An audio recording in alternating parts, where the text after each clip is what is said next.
زمین پر زندگی کا سفر اربوں سال پہلے ایک نہایت سادہ جرثومے سے شروع ہوا تھا۔ وقت کے ساتھ ارتقاء یعنی ایوولوشن نے زندگی کو حیرت انگیز اشکال میں ڈھالا۔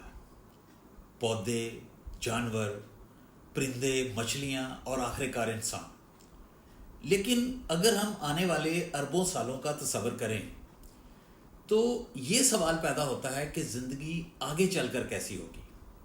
اگر زمین کا ماحول زندہ رہنے کے قابل رہا تو فطری ارتقاء جاری رہے گا، موجودہ جانداروں کی شکلیں بدل سکتی ہیں، نئی اقسام وجود میں آ سکتی ہیں، اور ہو سکتا ہے کہ ایسے جاندار پیدا ہوں جو حرارت کو توانائی میں بدل سکیں یا جو اپنی جسمانی ساخت کو ماحول کے مطابق بدلنے کی صلاحیت رکھتے ہوں۔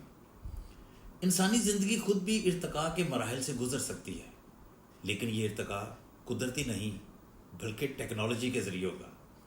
ہو سکتا ہے کہ انسان مشینوں سے جڑ کر نئے سائبور وجود اختیار کرے، یعنی نامکمل انسان، نامکمل رپورٹ، یا پھر انسان اپنے ذہن کو کمپیوٹر میں محفوظ کر کے جسمانی وجود سے آگے بڑھ جائے۔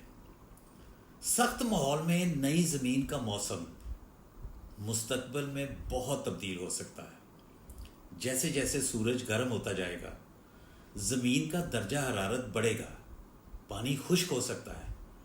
ایسی حالت میں صرف وہ جاندار بچیں گے جو انتہائی سخت ماحول میں زندہ رہ سکتے ہیں، جیسے جراثیم جو آگ، برف یا تیزاب میں بھی رہ سکتے ہیں۔ سائنسدان آج ہی ایسی مخلوق بنانے کی کوشش کر رہے ہیں جو مکمل طور پر مصنوعی سنتھیٹک ہو، یعنی قدرتی نہیں بلکہ انسانی ہاتھوں سے بنائی گئی۔ آنے والے وقت میں ہو سکتا ہے کہ زندگی کی نئی اقسام لیبارٹری میں تخلیق کی جائیں اور وہ زندگی قدرتی ارتقاء کی بجائے ڈیزائن شدہ ارتقاء سے گزرے۔ ایک وقت ایسا بھی آ سکتا ہے جب زمین زندگی کے قابل نہ رہے۔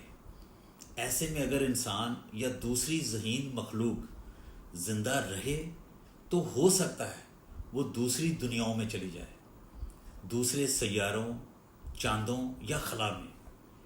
وہاں وہ نئی زندگی کو جنم دے جو زمین کی زندگی سے مختلف ہوگی، مگر اس کی جڑیں اسی مٹی سے نکلی ہوں گی۔ زندگی ہمیشہ ارتقاء پذیر ہے، جو آج ہے وہ کل نہیں ہوگا۔ اربوں سال بعد زمین پر زندگی کی شکلیں آج کے انسان کی سوچ سے بھی باہر ہوں گی، لیکن ایک بات طے ہے، زندگی کی طاقت، جستجو اور بقا کی خواہش اسے نئی راہیں دکھائے گی۔